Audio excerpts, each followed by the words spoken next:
Morning बच्चों, मैं Mahip sir आपके लिए आज लेकर आया हूँ विज्ञान का कक अध्याय 5, जिसका नाम है तत्वों का आवर्त वर्गीकरण।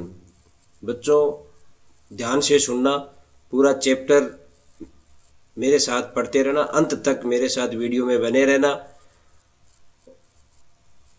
और अगर आप चैनल पे नए हो बच्चों तो सब्सक्राइब जरूर करना, ताकि ऐसी महत्वपूर्ण जानकारी आप तक तुरंत पहुँचे। तो दोस्तों आज चलते हैं अपन अध्याय 5 साइंस का। तत्वों का आवर्त वर्गीकरण है, क्लासिफिकेशन ऑफ एलिमेंट, जो आवर्त के रूप में इसमें दे रखा है, उसके बारे में अपन बात करते हैं।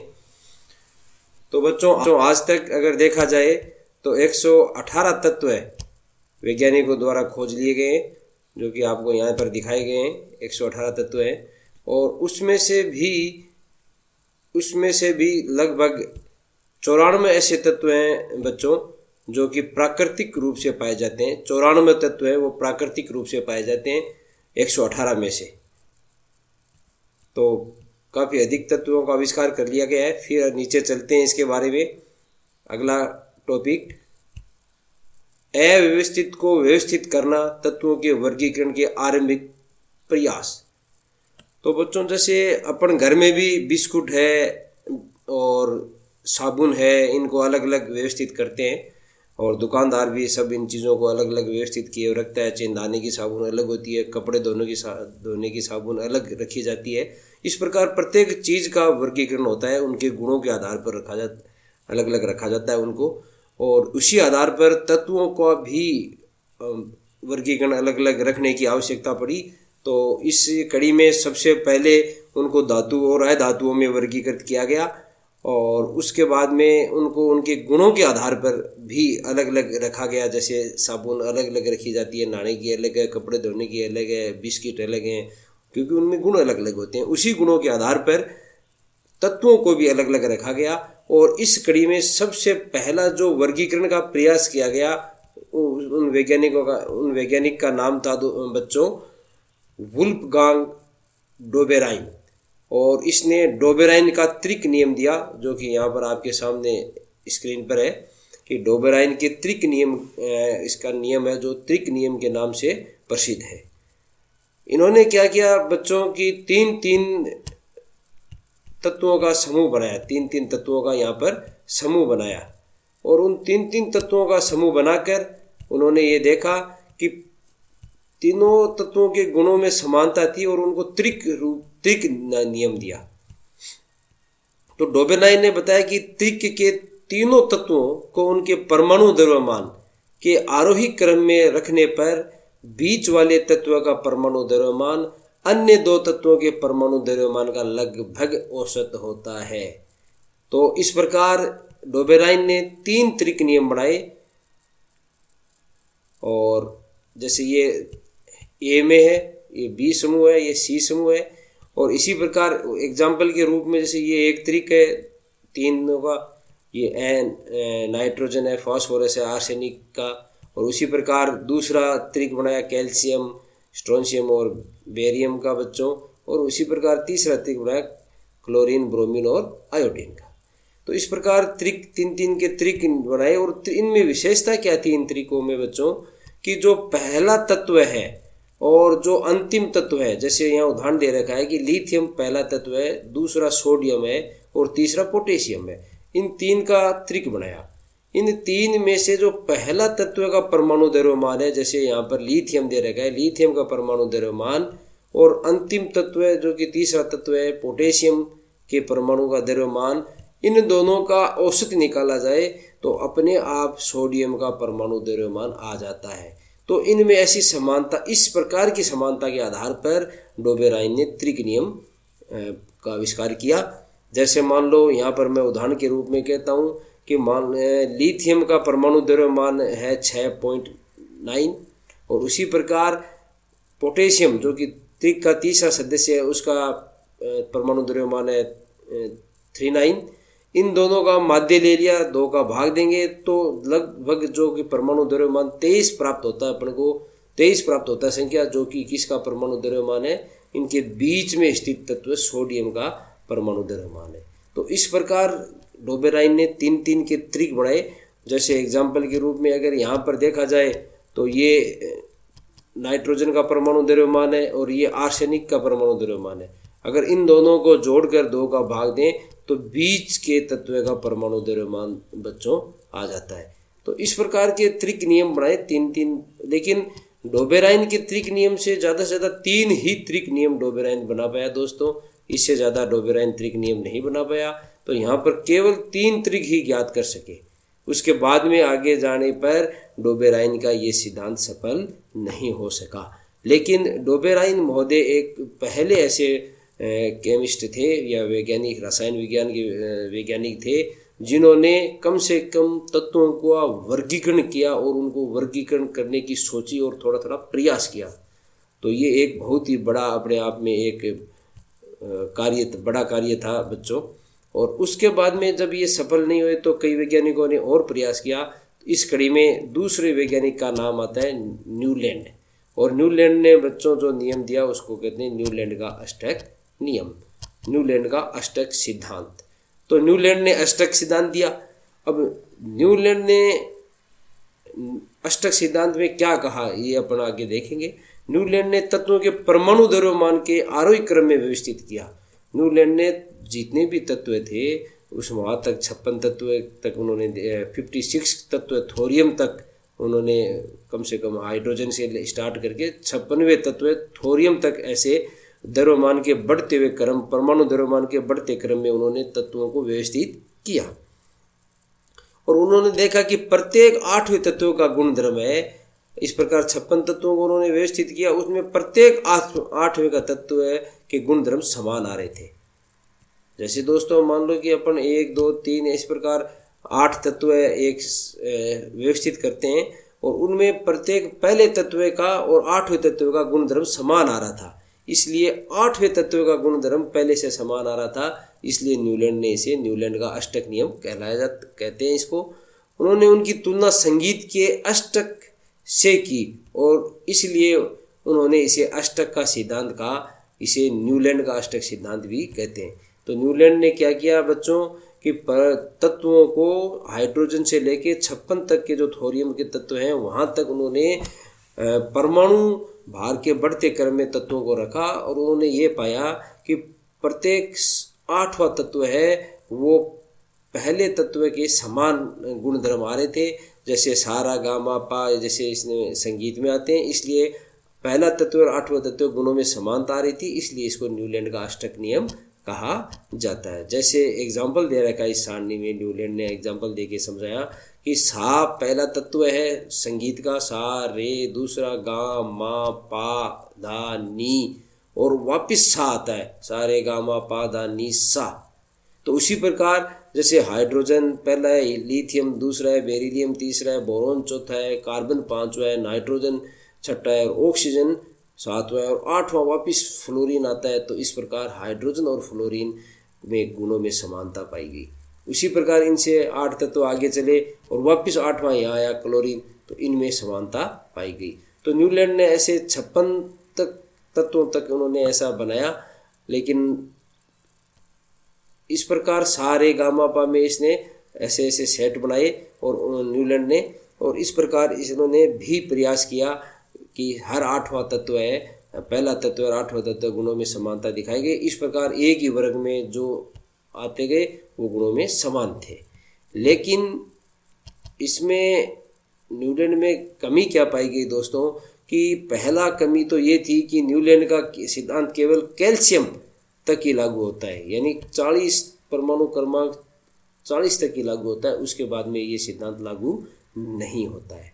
और 56 तत्व प्रकृति में केवल 56 तत्व ही विद्यमान थे जब न्यूलैंड ने अष्टक नियम दिया। और उन्होंने ये भी भविष्यवाणी की थी कि इसके आगे कोई तत्व नहीं मिलेगा और ये नियम है वो सही है, जबकि इसके आगे बहुत तत्व बच्चों मिल चुके हैं। आपको पता है कि 118 तत्व होते हैं। तो इस प्रकार न्यूलैंड का जो ये भविष्यवाणी थी वो गलत साबित हुई और आगे के तत्वों में ये न्यूलैंड के जो अष्टक नियम है वो लागू भी नहीं हुए। तो ये हल्के तत्वों में ही लागू होते हैं, भारी तत्वों में ये जो न्यूलैंड का अष्टक नियम है वो लागू नहीं होता है। और असमान तत्वों को एक स्थान में रखा गया। न्यूलैंड ने कई असमान तत्वों को एक साथ रख दिया गया। जैसे यहाँ पर ये गैसें थी, जैसे अपन वापस उस टेबल में चलें तो उसने सारा गामा पा परमाणु भार के बढ़ते क्रम के आधार पर वो सारणी में सारे गामा पा आ रहे थे, परंतु उनके गुण समान नहीं थे। जैसे यहाँ पर हाइड्रोजन गैस है, फ्लोरीन गैस है, क्लोरीन गैस है, लेकिन ये कोबाल्ट और निकल परमाणु द्रव्यमान के आधार पर 8वें स्थान पर यहाँ आ रहे थे, लेकिन ये गुणों में समानता इनसे नहीं रखते, क्योंकि ये सभी गैस हैं। ब्रोमीन भी गैस है नीचे वाली, लेकिन ये गैसें नहीं है। कोबाल्ट और निकल तो ठोस हैं जिनको धातु कहते हैं, और ये सारी की सारी अधातु है, तो ये गुणों में समानता नहीं रखती है यहाँ पर। लेकिन न्यूलैंड ने अपने परमाणु द्रव्यमान के आधार पर इनको यहाँ पर रख दिया। तो इस प्रकार उसने अपने ही नियम में कुछ भिन्नता टूटता हुआ पाया गया उसका न्यूलैंड का अष्टक नियम। तो ये गुणों में तो समानता है, लेकिन है दूर। और ये हिसाब से पहले वर्ग में नहीं रख के इनको रखना था धातु के वर्ग में, जो अपन के यहाँ दिखा रहे हैं। ये धातु वाले वर्ग में यहाँ होना चाहिए था, यहाँ होना चाहिए था। कोबाल्ट निकल यहाँ होने चाहिए थे, क्योंकि ये सारे के सारे ये धातु है, मेटल्स हैं, ये हैं, इसमें आना चाहिए थे। लेकिन यहाँ नहीं आकर वो कहाँ थे, इस पहले वर्ग में आते हैं। तो इनको समान गुणों वाले तत्वों से दूर कर दिया, दूर रखा गया। तो इस प्रकार सारे गामा के आधार पर उन्होंने जो वर्गीकरण किया था, उसमें कहीं न कहीं नियम खुद ही तोड़ रहे थे न्यूलैंड। तो इस प्रकार ये सफल नहीं हो सके। इसमें देखो दोस्तों, यहाँ बता भी रखा है कि कोबाल्ट व निकल एक साथ में है तथा इन्हें एक साथ उसी स्तंभ में रखा गया जिसमें फ्लोरीन, क्लोरीन, ब्रोमीन है। ये तो इनके गुण धर्म तत्वों से भिन्न है, इन्हें दूर दूर रखा गया। तो इस प्रकार नियम असमान रहा, ये वर्गीकरण भी सफल नहीं हो सका। उसी प्रकार इसने नोबेल गैसों की खोज के पश्चात अष्टक का सिद्धांत अप्रासंगिक हो गया, और नोबेल गैसों की खोज के बाद में ये सिद्धांत वैसे ही अप्रासंगिक हो गया बच्चों। तो न्यूलैंड का जो अष्टक नियम है वो असफल कैसे हुआ? तो ये असफलता के यहाँ पर बच्चों बिंदु दे रखे हैं। ये 1 नंबर बिंदु दे रखा है, यहाँ पर दूसरा बिंदु ये दे रखा है, और 3 बिंदु ये यहाँ पर 3, 4 और 5 बिंदु यहाँ पर किताब में बता रखे हैं कि क्यों न्यूलैंड का अष्टक नियम है वो असफल रहा। तो पहला तो उसमें था कि इसने कैल्शियम तक ही लागू होता है, आगे ये लागू नहीं होता। दूसरा है कि इन्होंने 56 तत्व ही विद्यमान थे उसमें, और आगे भविष्य में कोई तत्व नहीं मिलेंगे, उन्होंने ऐसा कहा था। लेकिन बहुत सारे तत्व आगे और मिले, और उसमें न्यूलैंड का अष्टक नियम मेल भी नहीं कर रहा था, खाते थे वो। तो इस प्रकार दूसरा अपवाद ये हो गया कि वो असमानता होगी। तीसरा कि असमान तत्वों को एक स्थान पर रख दिया गया, जैसे अपन ने कोबाल्ट और निकल का उदाहरण दिया, ये ठोस हैं जबकि सब गैसों के साथ रख दिया गया। और इस प्रकार न्यूलैंड अष्टक केवल हल्के तत्वों के लिए ही ठीक से लागू होता है, जैसे अपन भारी तत्वों की ओर जाते हैं तो ये लगता नहीं है। ये चौथा पॉइंट हो गया। और पांचवा, नोबेल गैसों के आविष्कार के बाद में ये सिद्धांत है वो ऐसे ही अप्रासंगिक हो गया। तो न्यूलैंड का अष्टक नियम बच्चों क्या था, तो वो अपन ने आगे ऊपर पढ़ा, सारे का मापा वाला वो सारणी, और उसमें क्या असमानताएं थी, क्यों वो सिद्धांत सफल नहीं हो सका, तो इसके कारण ये यहाँ पर बच्चों दे रखा है न्यूलैंड के अष्टक के नियम के। इसलिए कई बार बोर्ड में क्वेश्चन ये पूछ लिया जाता है कि न्यूलैंड का अष्टक नियम क्या था और उसकी असफलता कैसे, के कोई 2-3 कारण लिखिए, तो ये यहाँ पर कारण बच्चों दे रखे हैं।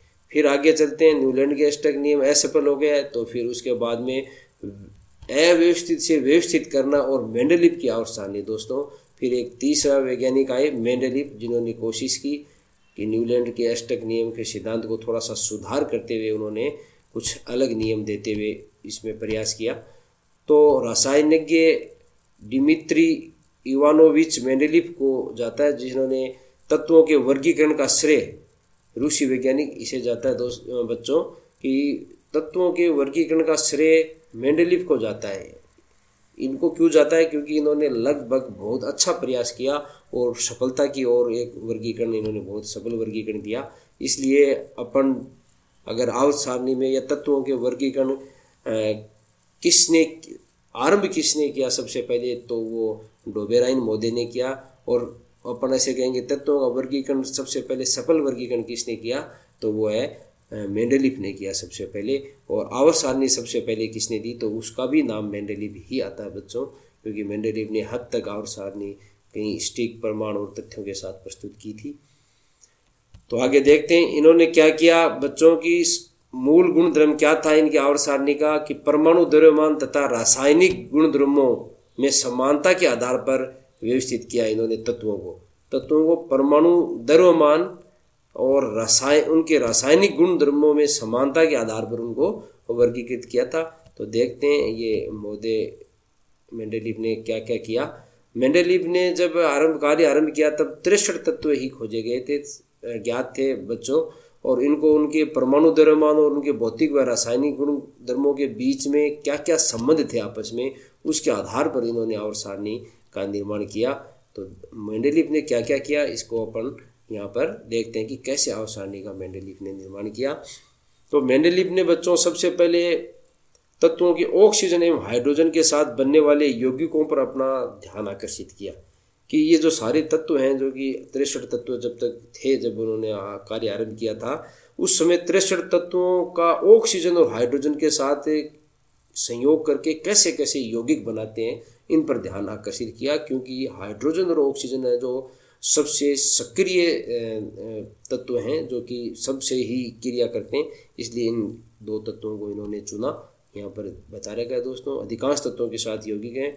तत्व से बनने वाले हाइड्राइड व ऑक्साइड के सूत्रों को तत्वों के वर्गीकरण के लिए मूलभूत गुणधर्म माना। फिर उन्होंने क्या किया, 63 तत्वों के कार्ड बनाए और 63 तत्वों के कार्ड बना के उनको गुणधर्म के जो समान थे उन कार्डों को उन्होंने एक दीवार पर व्यवस्थित किया और इस प्रकार व्यवस्थित करते गए और दीवार के पिन लगा के चिपकाते रहे जो अलग अलग गुण धर्म वाले तत्वों को।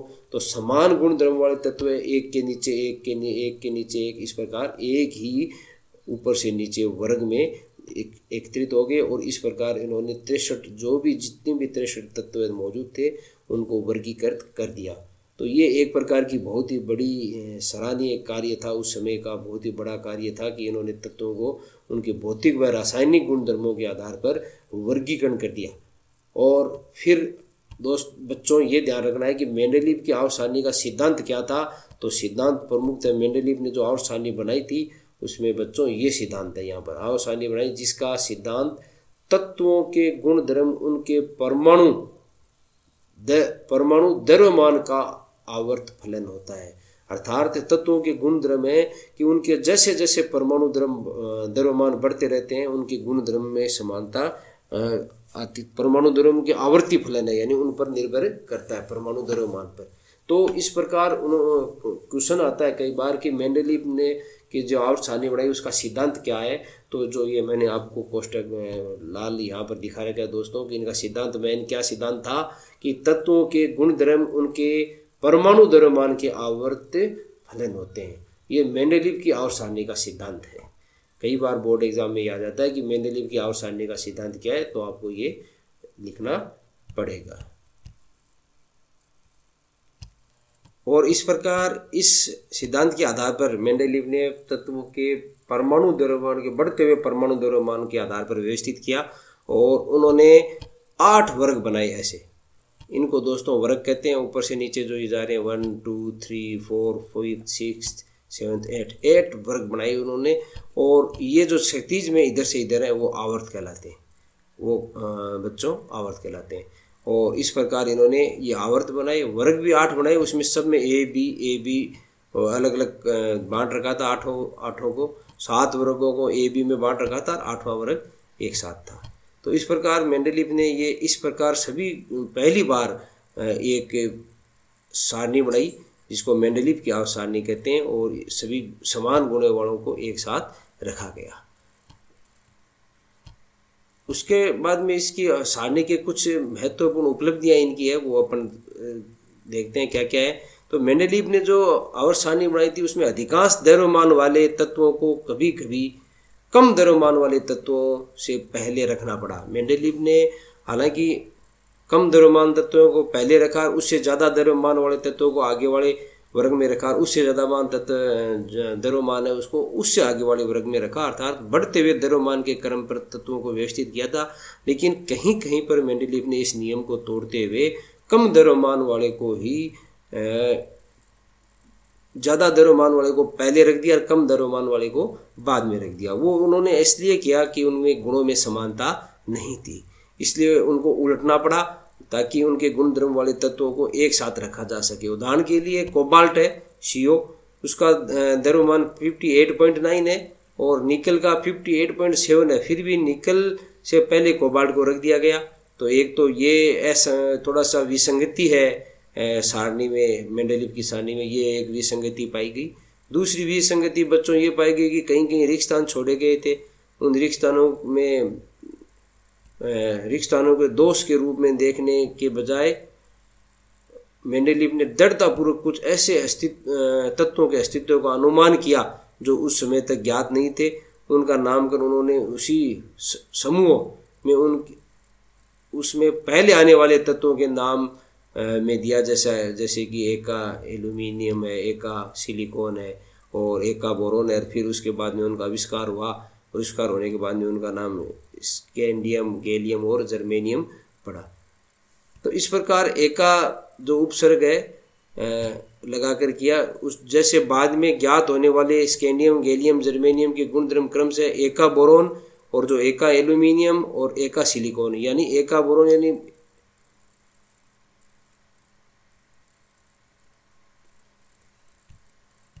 तो एका एल्यूमिनियम यानी एल्यूमिनियम से पहले आया था, एका सिलिकॉन यानी सिलिकॉन से पहले वाला तत्व है और एका बोरोन यानी बोरोन से पहले वाला तत्व है। ये तीन रिक्त स्थान छोड़े हुए थे। फिर इन्होंने एका एल्यूमिनियम है, उसका नाम ही जो एल्यूमिनियम से पहले था उसको गैलियम दिया।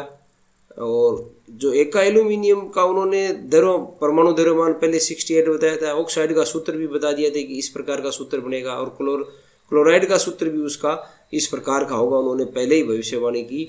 और फिर उसका जो तत्व जब खोजा गया बच्चों, तो जो उसके गुण थे वो बिल्कुल एका एल्यूमिनियम से मिलते थे और सेम थे लगभग। तो इस प्रकार उसका नाम फिर क्या वैज्ञानिकों ने अपने नाम के आधार पर गैलियम दे दिया गया। लेकिन ये बहुत बड़ी भविष्यवाणी इन्होंने कर दी थी कि बीच बीच में तत्वों का रिक्त स्थान छोड़ दिया और ऐसे कह दिया कि जब भी यहाँ कोई तत्व खोजा जाएगा भविष्य में उसमें ऐसे गुण होंगे, ये गुण होंगे। तो इतनी बड़ी भविष्यवाणी स्टीक तभी कर सकते हैं जब ज्ञान और तथ्य और प्रमाण के आधार पर ही किया जा सकता है। इसलिए इन्होंने ये बहुत बड़ा कार्य किया था। इसीलिए आवर्त सारणी का जो जन्मदाता है वो मेंडेलीव को कहा जाता है।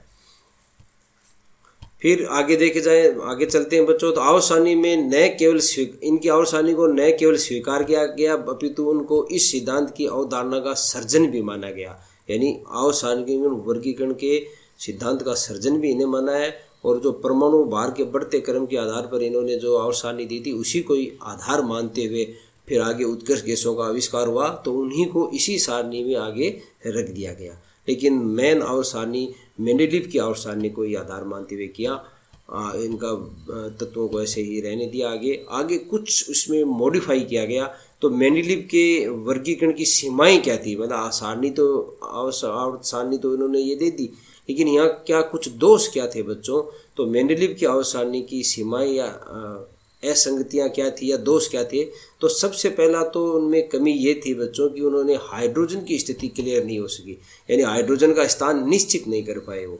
क्यों, हाइड्रोजन है वो क्षार धातुओं की भांति है, वो हाइड्रोजन के यौगिक है वो क्षार धातुओं के साथ जैसे यौगिक बनाते हैं, जैसे सोडियम है जैसा यौगिक बना रहा है वैसे ही हाइड्रोजन यौगिक बना रहा है। तो यौगिकों के बनाने में तो ये क्षार धातुओं से समानता दर्शाता है। लेकिन दूसरी ओर ये गैस है, इसलिए क्षार धातु ठोस है, तो ये असमानता भी दर्शा रहा है क्षार धातुओं के साथ। तो ठोस और गैस को भी साथ नहीं रख सकते। दूसरी ओर ये हैलोजन की भांति हाइड्रोजन भी द्विपरमाणु अणु के रूप में पाई जाती है, जबकि ये सोडियम और ये एक परमाणु अणु के रूप में पाए जाते हैं। तो भिन्नता है, यानी सोडियम से क्षार धातुओं के साथ अगर पहले ही वर्ग में इसको रखा जाए तो उनसे ये समानता भी दर्शाता था और भिन्नता भी दर्शाता है। उसी प्रकार क्षार धातु हैलोजन की भांति भी उन जो कि सातवां वर्ग है उनसे भी समानता दर्शाता है और विभिन्नताएं दर्शाता है। इसलिए हाइड्रोजन की स्थिति निश्चित नहीं कर पाए थे मेंडेलीव। तो ये एक आवर्त सारणी में थोड़ी कमी थी। और दूसरी आवर्त सारणी में दूसरी कमी बच्चों ये थी यहाँ पर कि ये समस्थानिकों का आविष्कार चूंकि उस समय तक हुआ नहीं था, बाद में हुआ।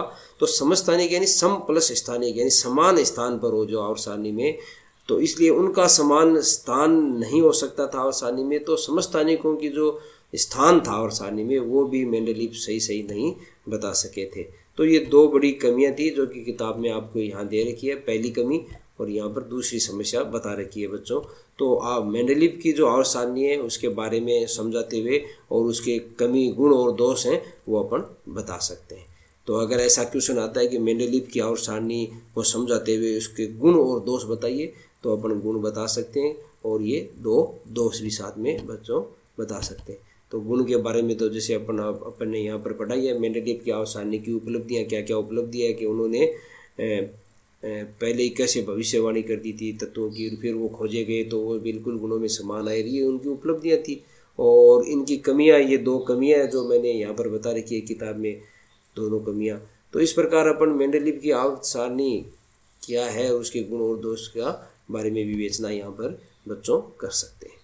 उसके बाद में इस आधुनिक आवर्त सारणी का अव्यवस्थित से व्यवस्थित करने में तीसरा बिंदु आता है आधुनिक आवर्त सारणी। तो बच्चों आधुनिक आवर्त सारणी अपन अगले वीडियो में पढ़ेंगे कि मेंडलीव के बाद में इसमें ऐसा क्या सुधार किया गया और आधुनिक आवर्त सारणी में उन कमियों को कैसे दूर किया गया। धन्यवाद बच्चों। तो पूरा मेरे हिसाब से आपको समझ में आ गया। अगर नहीं समझ में कुछ कमियां रहती है तो आप कमेंट्स बॉक्स में मेरे को पूछ सकते हैं। धन्यवाद। आपका प्रिय सर महीप सिंह।